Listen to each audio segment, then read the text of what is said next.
Arsenal are boring to watch. You can't win the Premier League like this. This isn't attractive football. This isn't winning football. Arsenal are the most boring team in the league to watch. This is all I've seen over the social since that Crystal Palace win.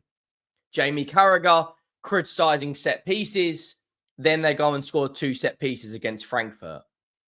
Thomas Frank has got the second most goals this season from set pieces.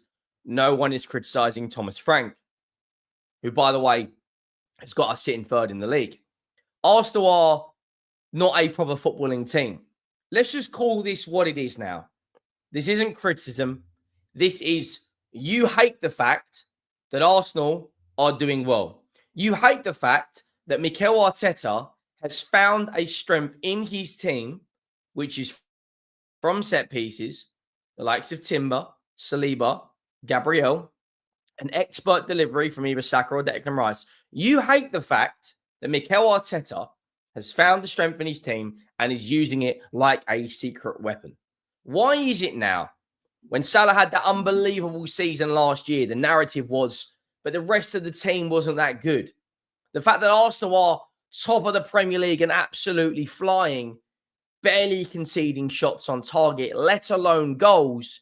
But the next narrative and the next agenda and the more hate that comes out is it's boring to watch. Just admit it. Just admit it that Mikel Arteta is doing very well. Admit it, Arsenal are the team to beat. And just admit right now that they are the league favourites. This isn't me trying to curse Arsenal. This isn't me glazing for Arsenal. The facts don't lie.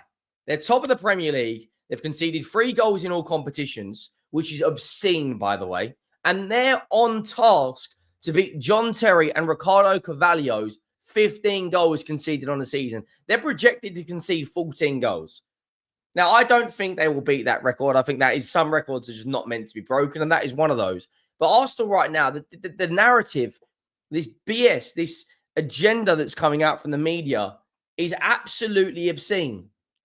I don't subscribe to it. I don't buy it. I look at the fact that Thomas Frank has got no Kulusevski, no Maddison, no Solanke, no Udogie, no Romero. We haven't got forwards that can really go on and beat their man and score goals at a higher level. But what we have got is a very tall, aerial dominant team. Benson Core, João Paulinho, Romero when fit, Van der Ven. And that's why we've scored the second most amount of goals from set pieces this season. Van der Ven is our top goal scorer in all competitions.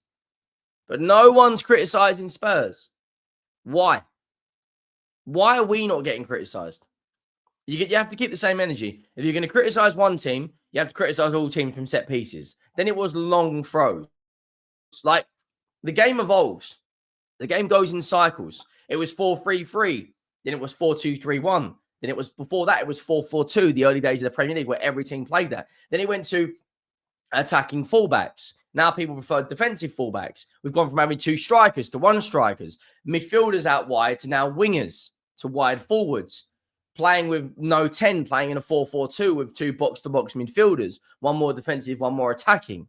Like, the game goes in cycles, and the cycle that is going at the moment is we've reverted back to long throws, which I don't have a problem with, because the data doesn't lie that you have got a very good chance of scoring or at least getting a shot away from a long throw. And who cares about set pieces? I don't think any Arsenal fan right now should be concerned about set pieces when you're top of the league. Make sure you go down, drop a like on the video if you haven't already. If we could hit 1,000 likes, that would be absolutely glorious. And we're the road to 100,000 subscribers is well and truly on. And we are just over 100 subscribers away from hitting 82,000. So please go down and hit that subscribe button. Now, this was the 2004-2005 league table, which Chelsea won the league. 38 games played, 29 wins, 8 draws, 1 defeat. An unbelievable season, one of the best Premier League seasons of all time. What do you notice in there? How many teams actually got above 70 goals other than the top 2? Barely any. I don't think anyone did. 45 goals got you 4th in the league. 45 goals. 47 from Spurs, 45 from Villa, 42 from Charlton, 40 from Birmingham, 32 from Blackburn Rovers, 36 kept you up in the Premier League. But no one ever talks about Jose Mourinho's Chelsea as being boring.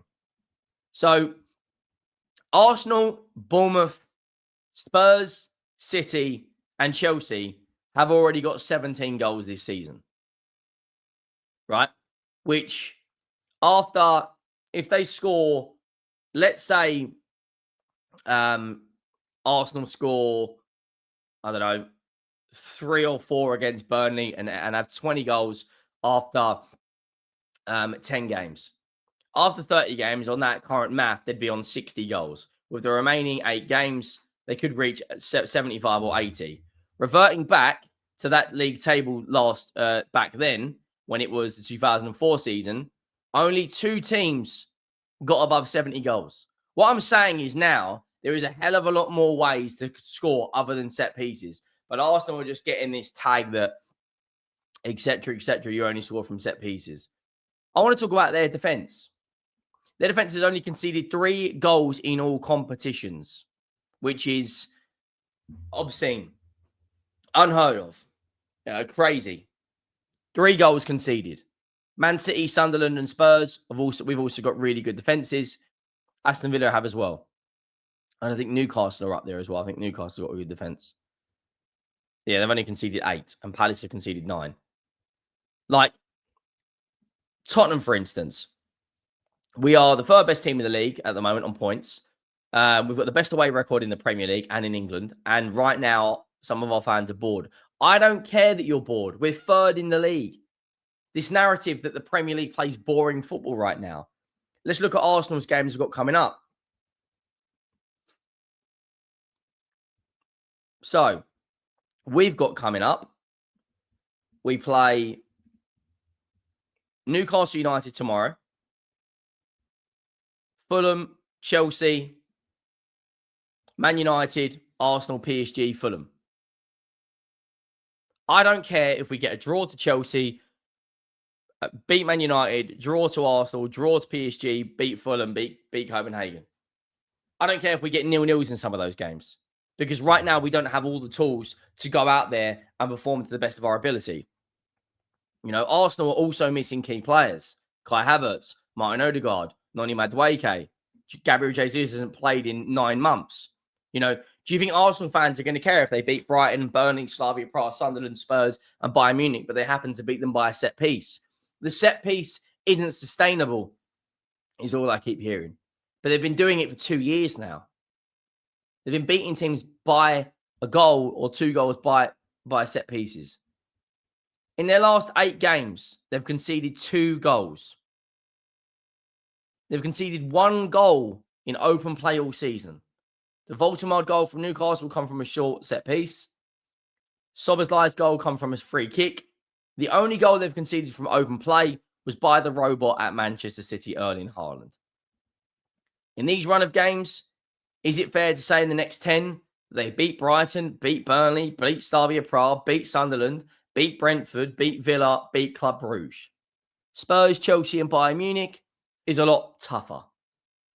But the narrative that they play boring football, the narrative that this isn't sustainable, the narrative that you can't win a Premier League like this, I don't subscribe to it. I don't buy it, because you clearly can, because they're top of the Premier League. And bearing in mind this season, after 13 games, Arsenal have played Newcastle away, Atletico Madrid, Manchester City, Manchester United, Liverpool, Athletic Bilbao, Crystal Palace. Half of their games have been extremely tough. Whereas you look at Man City, they've played Arsenal, they've played Man United, and they've played Spurs. That is it. They've played Brighton, Wolves, Burnley, Brentford, Monaco, Everton, Villa, Napoli. And how many points are they currently behind Arsenal? 6 points. Let's look at Liverpool right now. Liverpool, in terms of the tough games they've played. They've played Manchester United at home. They lost. They lost that game 2-1 against one of the worst Man United sides we've ever seen. Against one of the worst Man United sides we have ever seen. They've played Burnley away. They've played Bournemouth at home. They've played Arsenal at home. They've played Newcastle United away. They've played Everton at home. They lost to Crystal Palace in the Charity Shield and away. They lost to Galatasaray away. They beat Southampton via an Ekitike goal. They've lost to Chelsea away. They've lost to Brentford away. And I'm looking at their next 8 games coming up. Like, they have got it very, very easy. If they don't get minimum 4 wins in the next games, then they're in real trouble. Real trouble. They've got Crystal Palace, again, who have already beaten Liverpool. What I'm trying to prove and get to you lot is that I don't subscribe to the BS that's said about Arsenal. I don't subscribe to the BS that's said about Spurs. I don't subscribe to the BS that Mohamed Salah stat padded last year against a weak Premier League. Look how strong the Premier League is this season. Sunderland and Bournemouth are in second and fourth. Look at the Premier League right now. Nottingham Forest last year finished 7th. Look at them this year. They're 18th. Newcastle down to 12th. Bournemouth, I know it's only 9 games in, but if I said to you after 9 games that City, Man United, Liverpool, and Chelsea would all be outside the top 4 after 9 games, you would have laughed your head off at me. You'd be thinking you're absolutely crazy. You're mad. So why is it everyone's only criticising Arsenal? Why is no other team being criticised?